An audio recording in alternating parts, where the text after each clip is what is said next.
तो गाइस, ये समसामयिक घटना चक्र का हमारा चौथा वीडियो है जो बहुत ही आपके लिए इम्पोर्टेंट होगा, क्योंकि आप जब ये सारी रिपोर्ट को आप अच्छे से समझ लोगे, यहीं से क्वेश्चन बनते हैं कि कौन सा जो रिपोर्ट होती है, ये इंडेक्स कब जारी होते हैं, कौन कौन सी संस्था करती है इनको। तो इसलिए आप इसको पढ़ना बहुत ज़रूरी है। ठीक है, तो चलिए हम इसको अब यहाँ पे इसको देखेंगे। ठीक है, यहाँ लिखा है मानव विकास रिपोर्ट। ठीक है, 2021-22 कुछ तथ्य और आंकड़े हमें यहाँ पर दिए गए हैं।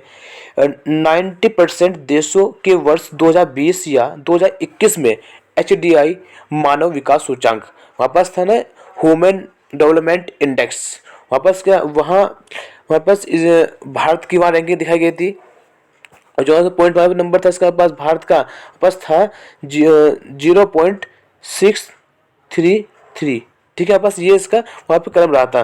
ठीक,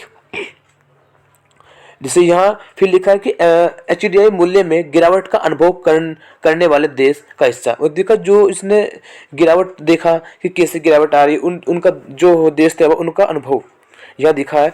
कोविड-19 महामारी, और आप लोग सब जानते हैं कि कोविड-19 जो पेंडेमिक था सभी की देशों का उसने इकोनॉमिक स्ट्रक्चर को भी बहुत इफेक्ट डाला है, और बहुत सारी काफ़ी चीज़ें उसने परेशानी में कर दी है कि बहुत सारी चीज़ें का लोगों उसने ध्वस्त कर दी है। ठीक, जैसे लिखा कि यहाँ वैश्विक संकट है पास ये।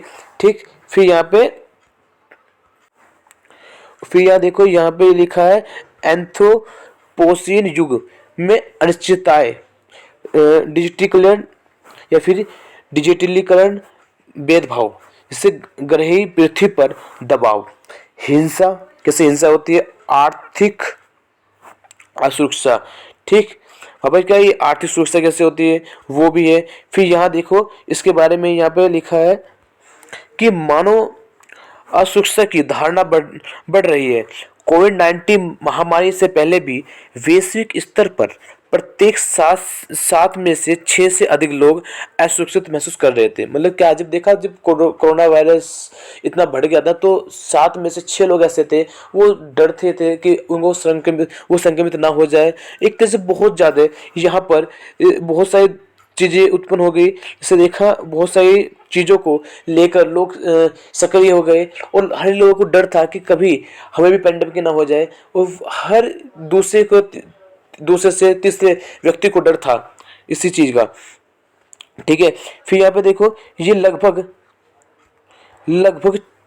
450 मिलियन बच्चे या प्रत्येक छः में से एक युद्धग्रस्त क्षेत्रों में रह रहे थे। ठीक है, फिर मानसिक संकट बस क्या है, मानसिक कष्ट और संकट, वैश्विक महामारी जो ये ग्लोबल कोविड-19 था कि पहले वर्ष के दौरान वैश्विक स्तर पर मानसिक अवसाद व बेचैनी के मामले में 25% से अधिक की वृद्धि हुई है। जो ये क्या बहुत सारी वृद्धि एकदम वापस इंक्रीज हो गए थे, और अभी देखना आप रिसेंटली देख रहे होंगे वापस से ये फिर एक लेयर के रूप में आने वाला है, क्योंकि ये काफ़ी इसके जो केसेस है वो बढ़ रहे हैं। अभी रिसेंटली की जो रिपोर्ट बताती है बढ़ती असमानताएं, वैश्विक या आय वितरण का शीर्ष 10% हिस्सा वैश्विक वार्षिक उत्सर्जनों की लगभग आधी मात्रा के लिए जिम्मेदार है। क्या खाली आधी मात्रा के लिए जिम्मेदार है, और जबकि निचला 50% हिस्सा केवल 12% उत्सर्जन के लिए जिम्मेदार है। ये कितना बस ये 12% है। बेरोकटोक जलवायु परिवर्तन आने वाले दशक में 132 मिलियन तक लोगों को गरीबी की ओर धकेल सकता है। मतलब क्या ये आगे ये गरीबी की ओर धकेल सकता है। जैसे प्रॉब्लम आ रही है ना, जैसे अभी आप बेरोजगारी था, ऐसे चल रहा है बेरोजगारी, ऐसे ही ये क्या वहाँ पर एक तरह से इतने लोगों को गरीबी की तरफ धकेल सकता है। ठीक है, फिर देखेंगे यहाँ पास कि ये क्या है, हमारे पास लिखा ना। अब हम बात करेंगे ब्लू फ्लैग प्रमाण पत्र, ये क्या होता है और ये कैसे मिलता है, इसके बारे में हम थोड़ा सा बात करेंगे और इसको समझेंगे कि कैसे ये मिलता है। ठीक है, तो फी फाउंडेशन फॉर एनवायरमेंटल एजुकेशन विश्व का सबसे बड़ा पर्यावरणीय शिक्षा संगठन है, जिसके सदस्यों का विस्तार विश्व के 81 देशों में है। पूरे विश्व में बस 81 देश ऐसे हैं जो जिसका यहाँ पर विस्तार हो रखा है। फी की स्थापना 1981 में लीडेन, नीदरलैंड, जिसे बोलते हैं एम्स्टर्डम में foundation for environment education in Europe के रूप में हुई थी। वर्ष 2001 में फी का अंतर्राष्ट्रीयकरण को हो गया और तब से यह संगठन फी के रूप में जाना जाता है। मतलब पहले यहाँ पर क्या था, ये फी था, और वापस क्या होगा, ये चेंज किसमें होगा, फी में हो गया है। ठीक है, वर्ष 2001 में यह संगठन मुख्यतः यूरोप के बाहर फूल फल रहा है। क्या मतलब एक तरह से इसका ग्रोथ कर रहा है बस ये। ठीक है, वैसे से काफी इसमें ग्रोथ हो रही है और अब इसके सदस्यों का विस्तार विश्व के प्रत्येक महाद्वीप में है। वर्ष 2012 में इस संगठन के मुख्यालय के रूप में कोपेनहेगन, डेनमार्क को चुना गया है। क्या कोपेनहेगन, डेनमार्क को चुना गया है। क्या बस इसमें सिलेक्ट कर लिया गया है इसको। ठीक है, और फिर देखते हैं ये बस ब्लू फ्लैग कार्यक्रम, और ये ध्यान रखना ये इंपॉर्टेंट है आपके लिए, तो इसलिए एक बार इसको देख के जाना। ठीक, फी द्वारा ब्लू फ्लैग सहित कुल 5 कार्यक्रम का संचालन किया जाता है। फी द्वारा संचालित अन्य 4 कार्यक्रम हैं। इको स्कूल्स, ये इंपॉर्टेंट है, मैं फिर कह रहा हूँ आपसे, ये यहाँ से क्वेश्चन पूछेगा वो। ठीक है, फर्स्ट है eco schools, young reports for the environments, learning about forest, यहाँ पर क्या लर्निंग अबाउट फॉरेस्ट में। फिर यहाँ पास इसका 4 नंबर है बस ये ग्रीन की, यहाँ पर क्या ग्रीन की है, ब्लू फ्लैग।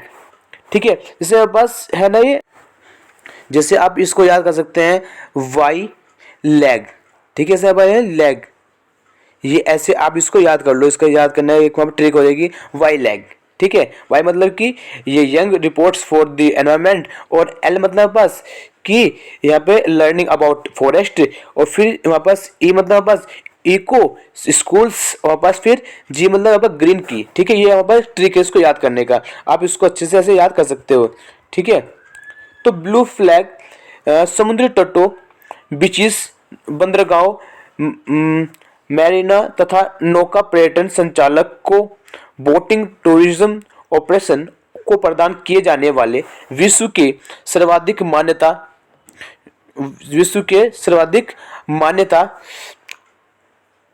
प्राप्त इको लेबल में से एक है। फी द्वारा ब्लू फ्लैग सर्टिफिकेशन 4 प्रमुख श्रेणियों में विभक्त 33 कठोर मापदंडों के आधार पर प्रदान किया जाता है। और आप पता है वो 4 वापस कौन से थे, वापस हमने कहा था इसे आप इसके ट्रिक याद कर लो, वाई लैग। ठीक है, ये ऐसे आप इसको याद कर सकते हैं। ठीक है, फिर यहाँ देखो नीचे ये वहां पर क्या इसकी 4 श्रेणी, इसका वहां पर 4 श्रेणी है और उसके यहाँ पर बात करेंगे हम 4 श्रेणी की। ये 4 श्रेणियां हैं, पर्यावरणीय शिक्षा एवं सूचना, एनवायरमेंटल एजुकेशन एंड इंफॉर्मेशन, स्नेह योग्य जल की गुणवत्ता, बाथिंग वाटर क्वालिटी, मतलब सिर्फ बाथिंग वाटर क्वालिटी क्या होनी चाहिए, पर्यावरण संबंध एनवायरमेंट मैनेजमेंट, समुद्र तटों में सुरक्षा एवं सेवाएं, मतलब समुद्र तटों में कैसे सुरक्षा देनी है और सेवा कैसे देनी है, safety and service in the beaches. ज्ञात है कि ब्लू फ्लैग समुद्र तट विश्व के सबसे स्वच्छ समुद्र तट समझे जाते हैं, मतलब क्या बहुत ही स्वच्छ, बहुत साफ सुथरे माने जाते हैं। स्पष्ट है कि ब्लू फ्लैग कार्यक्रम का मिशन पर्यावरणीय संरक्षण तथा अन्य दीर्घकालिक विकास अभ्यासों, हमें क्या दीर्घकालिक अभ्यासों के माध्यम से पर्यटन क्षेत्र में संधारणीयता, सस्टेनेबिलिटी को बढ़ावा देना है। बस क्या एक तरह से इनको बढ़ावा देना है, पर्यटक को ये क्षेत्र बढ़ाना, फिर उनको क्या वहाँ पर एक तरह से इनको इंक्रीज कर देना। ठीक है, फिर यहाँ पे foundation for environmental education in Europe. ठीक है, वहाँ पे क्या इसकी ये इसका वहाँ पे इसकी फुल फॉर्म होगी लीडन नीदरलैंड में वर्ष 1981 में स्थापना हुई। कहाँ पर इसकी स्थापना? नीदरलैंड, जिसे बोलते हैं एम्स्टर्डम। ठीक है। विश्व का सबसे बड़ा पर्यावरणीय शिक्षा संगठन, वहाँ पर क्या है ये विश्व का सबसे बड़ा पर्यावरणीय शिक्षा संगठन है। ठीक है। और स्थापना के समय नाम वहाँ पर क्या था? फाउंडेशन फॉर एनवायरमेंटल एजुकेशन, फी। और बस कब चेंज करके क्या से, मतलब इसको फी से चेंज करके इसको चेंज कर दिया पास FEE। ठीक है, इसमें चेंज कर दिया इसको। ठीक है। और फिर यहाँ पे सदस्यों का विस्तार वापस कितना 81 देशों में इसका विस्तार होगा है। ठीक है। और फिर 2001 के अंदर 2001 की बात करते हैं तो फी का अंतर्राष्ट्रीयकरण फी के रूप में हो गया। मतलब क्या हुआ 2001 में इसका स्थानांतरण क्या इसको चेंज कर देगा किसमें, इसको अब ये बन गया पास ये वहाँ फी बन गया है पास। क्या बन गया पास? ये फी बन गया है। ठीक है, ये कन्वर्ट हो गया है। कुल 5 कार्यक्रमों का संचालन, इको स्कूल, ब्लू फ्लैग कार्यक्रम, young reports for the environment and learning about forest and green. ठीक है, वहाँ पर क्या ये 5 इसके बारे में यहाँ बात कर रहे हैं। ठीक है, ये हम ऊपर भी पढ़ गया इसकी फुल फॉर्म, इसकी स्टिक थी पास वाईलैग। ठीक है। वर्ष 2012 मुख्यालय क्या है कोपेनहेगन में। इससे पूछ सकता है कि इसका मुख्यालय कहाँ पर है, वह क्या है ये इसका डेनमार्क के अंदर कोपेनहेगन में। ठीक है। फिर इसका देखते हैं यहाँ पास वर्तमान परिप्रेक्ष्य 26 अक्टूबर 2022 को पर्यावरण वन और जलवायु परिवर्तन, जैसे क्लाइमेट चेंज होता है, क्लाइमेट चेंज कैसे होगा जब हमारे आसपास का एटमॉस्फेयर चेंज होगा तो अब क्या जलवायु परिवर्तन होगा। ठीक, मंत्रालय द्वारा जारी विज्ञप्ति के अनुसार 2 भारतीय समुद्र तटों को ब्लू फ्लैग प्रमाण पत्र प्रदान किया गया है। हमारा क्या ये हमारे 2 तट है समुद्र भारतीय, जो इनको ब्लू फ्लैग टैग दिया गया है। ठीक है।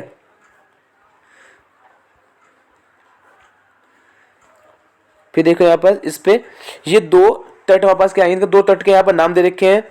ये 2 समुद्र तट, थुंडी तट, मिनिकोय तथा कदमत तट। वहां पर क्या है थुंडी तथा मिनिकोय।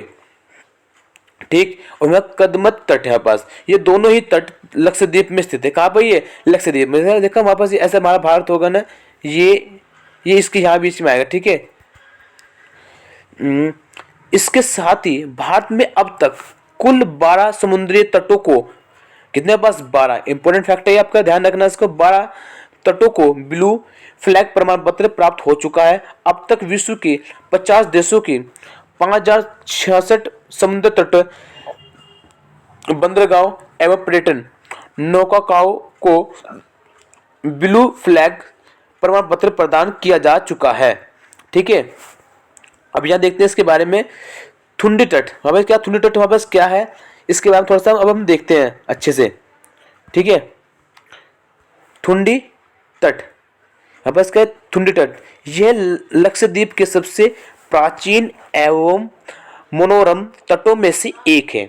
यहाँ पर बिछी सफेद रेत लेगून के फिरोजा नीले पानी थर्कोइज ब्लू वाटर से घिरी है। यह तैराकों तथा पर्यटकों दोनों के लिए आकर्षक का केंद्र बना। ये एक पॉइंट है, इसका सेंटर पॉइंट है जो अट्रैक्शन करता है। जैसे तैराक के स्विमर होते हैं वो, और भी पर्यटक होते हैं जो घूमने वाले होते हैं, टूरिज्म होते हैं, उनके लिए एक अजीब ही क्या एक अलग ही दृश्य है। कदमत तट विशेष रूप से क्रूज पर्यटकों में लोकप्रिय है जो वाटर स्पोर्ट्स के लिए इस द्वीप पर आते हैं। यहाँ की सफेद रेत, नीले पानी और मध्यम जलवायु प्रकृति प्रेमियों को यहाँ खींच लाती है। जो वहाँ की प्रकृति है, वो जो नेचर है, वहाँ की जो ये जो प्रेमिका है, ये दिखा आपको दिखा, ये दोनों जो प्रेमिका है ये एक दूसरे को यहाँ खींच के ले आती है, क्योंकि दृश्य बहुत ही यहाँ पर सुंदर है, बहुत ही अलग है। फिर यहाँ पर ब्लू फ्लैग प्रमाण पत्र थुंडी तट और कदमतन। भाई कहाँ भाई ये लक्षद्वीप के अंदर है। ठीक है, 2 भारतीय समुद्र तट है पास। क्या है ये? 2 भारतीय समुद्र तट है। विज्ञापित है पर्यावरण वन और जलवायु परिवर्तन मंत्रालय द्वारा। किसके द्वारा पास है? पर्यावरण जलवायु परिवर्तन मंत्रालय द्वारा इसे क्या जारी किया जाता है। उसे कब किया गया कि 26 अक्टूबर 2022। वर्तमान प्रक्षेप्य, हाँ भाई क्या इसका ये वर्तमान प्रक्षेप्य है पास।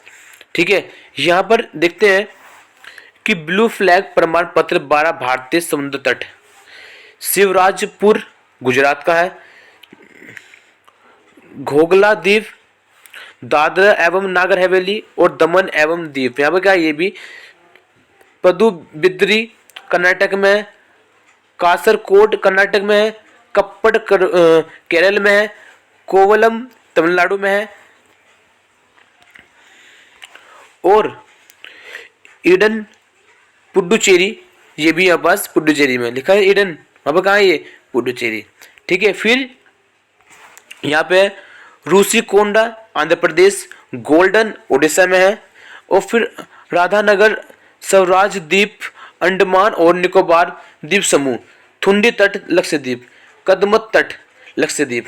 ब्लू फ्लैग मिलने के लाभ, वहाँ पर क्या इससे वहाँ पर लाभ क्या होते हैं ये थोड़ा हम देख लेते हैं इसके बारे में कि इसके वहाँ पर लाभ क्या होते हैं।